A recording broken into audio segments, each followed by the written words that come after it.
Class 10 10ನೇ ತರಗತಿ 2026-27ನೇ ಸಾಲಿನ LBA ಗದ್ಯಪಾಠ 4 ಎದೆಗೆ ಬಿದ್ದ ಅಕ್ಷರ ದೇವನೂರು ಮಹಾದೇವ, ಗದ್ಯಪಾಠ 5 ಯುದ್ಧ, ಗದ್ಯಪಾಠ 6 ಶಬರಿ, ಗದ್ಯಪಾಠ 7 ಲಂಡನ್ ನಗರ. ಈ ಒಂದು 4 ಗದ್ಯಪಾಠದ ಪ್ರಶ್ನೆ ಪತ್ರಿಕೆ ಹಾಗೂ ಉತ್ತರಗಳು ನಿಮಗೆ ಈ ಒಂದು ವಿಡಿಯೋದಲ್ಲಿ ಸಿಗುತ್ತದೆ. ಗದ್ಯಪಾಠ 4 ಎದೆಗೆ ಬಿದ್ದ ಅಕ್ಷರದಲ್ಲಿ ಮೊದಲು 1 ಅಂಕದ ಪ್ರಶ್ನೆ, ನಂತರ ನಿಮಗೆ 1 ಅಂಕದ ಪ್ರಶ್ನೆ 1 ವಾಕ್ಯದಲ್ಲಿ ಉತ್ತರಿಸಿ ಹಾಗೂ 2 ಅಂಕದ ಪ್ರಶ್ನೆ 2 ವಾಕ್ಯದಲ್ಲಿ ಉತ್ತರಿಸಿ, ಕವಿ ಪರಿಚಯ, ಸಂದರ್ಭಾನುಸಾರ ಪ್ರಬಂಧವನ್ನು ಬರೆಯಿರಿ ಹಾಗೂ 15 ವಾಕ್ಯದಲ್ಲಿ ಪ್ರಬಂಧವನ್ನು ಬರೆಯಿರಿ, ಪತ್ರ ಬರೆಯಿರಿ ಅಂತ ಕೇಳಿದ್ದಾರೆ. ಮಾದರಿ ಉತ್ತರಗಳು ಕೂಡ ನಿಮಗೆ ಇಲ್ಲಿ ಕೊಟ್ಟಿದ್ದಾರೆ. ಇಲ್ಲಿ 3-4 ವಾಕ್ಯಗಳಲ್ಲಿ ಉತ್ತರಿಸಿ, ಕವಿಗಳ ಸಾಹಿತಿಗಳ ಜನ್ಮಸ್ಥಳನೆಲ್ಲ ಬರೀಬೇಕು. ನೆಕ್ಸ್ಟ್ ಇಲ್ಲಿ ಒಂದು ಗಾದೆಯನ್ನು ವಿವರಿಸಿದ್ದಾರೆ. ಸಂದರ್ಭವನ್ನು ಸ್ವಾರಸ್ಯದಿಂದ ದೊಂದಿಗೆ ಬರೆಯಿರಿ ಅಂತ ಕೇಳಿದ್ದಾರೆ. ಇಲ್ಲಿ ಆಯ್ಕೆ ಯಾವುದು, ಸಂದರ್ಭ ಯಾವುದು, ಸ್ವಾರಸ್ಯ ಯಾವುದು ಅಂತ ಎಲ್ಲಾನು ಕೊಟ್ಟಿದ್ದಾರೆ. ನೆಕ್ಸ್ಟ್ ನಿಮಗೆ ಇಲ್ಲಿ 8-10 ವಾಕ್ಯಗಳಲ್ಲಿ ಉತ್ತರಿಸುವುದು ಅಂತ ಕೇಳಿದ್ದಾರೆ. ಇಲ್ಲಿ ಪ್ರಶ್ನೆ ಸಂಖ್ಯೆ 40-41. ಅದಾದ ನಂತರ ನಿಮಗೆ ಇಲ್ಲಿ ಲೆಟರ್ ರೈಟಿಂಗ್ ಕೇಳಿದ್ದಾರೆ, ಪತ್ರ ಲೇಖನ ಬರೆಯುವುದು. ನೆಕ್ಸ್ಟ್ ಪ್ಯಾಸೇಜ್ ಇದೆ. ನೆಕ್ಸ್ಟ್ ನಿಮಗೆ ಪ್ರಬಂಧ ಬರವಣಿಗೆ, ನಿಮಗೆ ತ್ಯಾಜ್ಯ ವಸ್ತು ನಿರ್ವಹಣೆಯ ಬಗ್ಗೆ ನಿಮಗೆ ಇಲ್ಲಿ ಕೇಳಿದ್ದಾರೆ. ಆ ಒಂದು ಪ್ರಬಂಧಕ್ಕೆ ಕೂಡ ಉಪಸಂಹಾರ ಇದೆ. ನೆಕ್ಸ್ಟ್ ನಿಮಗೆ ಗದ್ಯಪಾಠ 5 ಯುದ್ಧ, ಇದರ ರಿಲೇಟೆಡ್ ನಿಮಗೆ ಬಹು ಆಯ್ಕೆ ಪ್ರಶ್ನೆಗಳು 10 ಇದೆ. ನೆಕ್ಸ್ಟ್ ನಿಮಗೆ 1 ಅಂಕದ ಪ್ರಶ್ನೆಗಳಿದೆ. ನೆಕ್ಸ್ಟ್ 2 ಅಂಕದ ಪ್ರಶ್ನೆಗಳು, ಕವಿ ಪರಿಚಯ ಇದೆ, ಒಂದು ಗಾದೆ ಇದೆ, ಇಲ್ಲೂ ಕೂಡ 3 ಅಂಕದ ಪ್ರಶ್ನೆಗಳಿದೆ. ಅದಾದಮೇಲೆ ಒಂದು ಪ್ಯಾಸೇಜ್ ಇದೆ. ನೆಕ್ಸ್ಟ್ ಪತ್ರ ಲೇಖನ ಹಾಗೂ ಪ್ರಬಂಧ.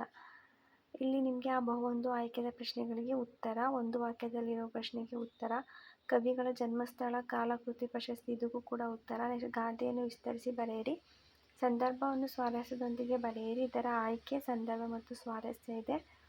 ನೆಕ್ಸ್ಟ್ ಇದಾದಮೇಲೆ ನಿಮಗೆ 3 ಅಂಕದ ಪ್ರಶ್ನೆ ಕೇಳ್ತಾರೆ. ಇದು ಸಂದರ್ಭ, ಆಯ್ಕೆಗೆ 1 ಅಂಕ, ಸಂದರ್ಭಕ್ಕೆ 1 ಅಂಕ, ಸ್ವಾರಸ್ಯಕ್ಕೆ 1 ಅಂಕ.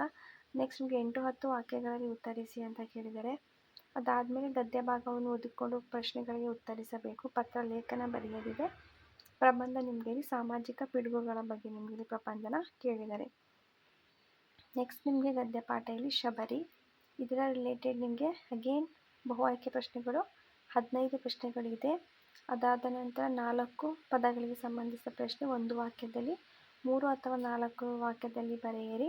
ನೆಕ್ಸ್ಟ್ 8-10 ವಾಕ್ಯಗಳಲ್ಲಿ ಬರೆಯಿರಿ. ನೆಕ್ಸ್ಟ್ ಗದ್ಯ ಭಾಗವನ್ನು ಮನಸ್ಸಿನಲ್ಲಿ ಓದಿಕೊಂಡು ಪ್ರಶ್ನೆಗಳಿಗೆ ಉತ್ತರಿಸಿ, ಹಾಗೆ ಪತ್ರವನ್ನು ಬರೆಯಿರಿ, ಒಂದು ಪ್ರಬಂಧ ಕೊಟ್ಟಿದ್ದಾರೆ.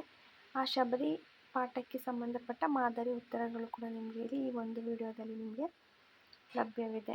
ಕವಿಗಳ ಒಂದು ಪರಿಚಯ, ಕಾಲಾಕೃತಿ, ಪ್ರಶಸ್ತಿಗಳು, ಹಾಗೆ ಗಾದೆಯಲ್ಲಿ ತಾಳಿದವನು ಬಾಳಿಯಾನು ಅಂತ ಕೇಳಿದರೆ ಸಂದರ್ಭಕ್ಕೆ 3 ಮಾರ್ಕ್ಸ್ ಇರುತ್ತೆ. ಸೊ ನೀವು ಸಂದರ್ಭನ ನೀವು ನೀಟಾಗಿ ಓದ್ಕೊಂಡ್ರೆ ಯಾವ ಪಾಠದಿಂದ ಯಾವ ಕವಿ ಇದನ್ನು ಬರೆದಿದ್ದಾರೆ ಎಲ್ಲನೂ ನೀವಲ್ಲಿ ಡೀಟೇಲ್ ಆಗಿ ಸಂದರ್ಭದಲ್ಲಿ ನೀವು ಬರಿಬೇಕಾಗುತ್ತೆ. ಇಲ್ಲಿ 8-10 ವಾಕ್ಯಗಳಲ್ಲಿ ಉತ್ತರಿಸುವುದು ಅಂತಲೂ ಕೂಡ ಕೇಳಿದ್ದಾರೆ. ನೆಕ್ಸ್ಟ್ ನಿಮಗೆ ಗದ್ಯ ಭಾಗವನ್ನು ಓದಿಕೊಂಡು ಪ್ಯಾಸೇಜ್ 2 ಪ್ರಶ್ನೆಗಳಿಗೆ ಉತ್ತರ, ಪತ್ರ ಲೇಖನ ಒಂದು ಕೊಟ್ಟಿದ್ದಾರೆ ನಿಮಗೆ. ಅದಾದಮೇಲೆ ನಿಮಗೆ ಪ್ರಬಂಧ, ನಿಮಗೆ ಗ್ರಂಥಾಲಯಗಳ ಮಹತ್ವ ಕೊಟ್ಟಿದ್ದಾರೆ. ನೆಕ್ಸ್ಟ್ ನಿಮಗೆ ಗದ್ಯಪಾಠ 4 ಲಂಡನ್ ನಗರ, ಇದರ ಕುರಿತಂತೆ ನಿಮಗೆ ಪ್ರಶ್ನೆಗಳು ಕೇಳಿದರೆ ಯಾವ ಒಂದು ವರ್ಷದಲ್ಲಿ ಯಾವೆಲ್ಲ ಪ್ರಶ್ನೆಗಳು ಕೇಳಿದ್ದಾರೆ ಅಂತ ನಿಮಗೆ ಇಲ್ಲಿ ಡೀಟೇಲ್ಸ್ ಆಗಿ ನಿಮಗೆ ಕೊಟ್ಟಿದ್ದಾರೆ. ಸೊ ವಿಡಿಯೋ ಎಲ್ಲೂ ಕೂಡ ಸ್ಕಿಪ್ ಮಾಡಬೇಡಿ, ಕೊನೆವರೆಗೂ ನೋಡಿ. 8-10 ವಾಕ್ಯಗಳಿಗೆ ಉತ್ತರಿಸಿ, 4 ಪ್ರಶ್ನೆ ಇದೆ, ಗದ್ಯಾಂಶ ಓದಿ ಪ್ರಶ್ನೆಗಳಿಗೆ ಉತ್ತರಿಸಿ ಕೂಡ ಇದೆ. ಅದಾದಮೇಲೆ ಪತ್ರವನ್ನು ಆಧರಿಸಿ ಬರೆಯಿರಿ ಅಂತ ಕೂಡ ಕೇಳಿದ್ದಾರೆ. Choose the correct answer type questions ಇದೆ. 3-4 ವಾಕ್ಯಗಳಲ್ಲಿ ಉತ್ತರ ಬರೆಯುವುದು ಇದೆ. ನೆಕ್ಸ್ಟ್ ಕವಿಗಳು ಜನ್ಮಸ್ಥಳ, ಕಾಲಾಕೃತಿ, ಪ್ರಶಸ್ತಿಗಳ ಕುರಿತು ವಾಕ್ಯ ರೂಪದಲ್ಲಿ ಬರೆಯಲಿದೆ. ಸಂದರ್ಭವನ್ನು ಸ್ವಾರಸ್ಯದೊಂದಿಗೆ ಬರೆಯುವುದು ಅಂತ ಕೇಳಿದ್ದಾರೆ. ಅದಾದ ನಂತರ ಈ ಒಂದು ಸಂದರ್ಭಕ್ಕೆ ಸಂಬಂಧಪಟ್ಟ ಸ್ವಾರಸ್ಯ, ಆಯ್ಕೆ, ಸಂದರ್ಭ ಇದೆ.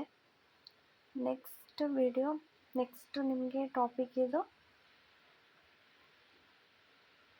8-10 ವಾಕ್ಯಗಳಲ್ಲಿ ಉತ್ತರಿಸಿ ಅಂತ. ಲಂಡನ್ ನಗರದ ವಾಹನಗಳು ಸುಗಮವಾಗಿ ಸಂಚರಿಸುವ ವ್ಯವಸ್ಥೆಗಳು. ನೆಕ್ಸ್ಟ್ ಇಲ್ಲಿ ವೆಸ್ಟ್ ಮಿನಿಸ್ಟರ್ ಅಬ್ಬೆ, ಇದ್ರ ಬಗ್ಗೆ ಕೇಳಿದರೆ. ಲಂಡನ್ ನಗರದ ಪ್ರವಾಸದ ಸಂದರ್ಭ ಕೇಳಿದರೆ, ಗದ್ಯ ಭಾಗ ಕೇಳಿದರೆ. ಹಾಗೆ ಲೆಟರ್ ರೈಟಿಂಗ್ಲಿ ಜಾತಿ ಹಾಗೂ ಆದಾಯ ಪ್ರಮಾಣ ಪತ್ರ ಕೋರಿ ಇಲ್ಲಿ ರಾಷ್ಟ್ರ ಸ್ಮಾರಕ ಸಂರಕ್ಷಣೆ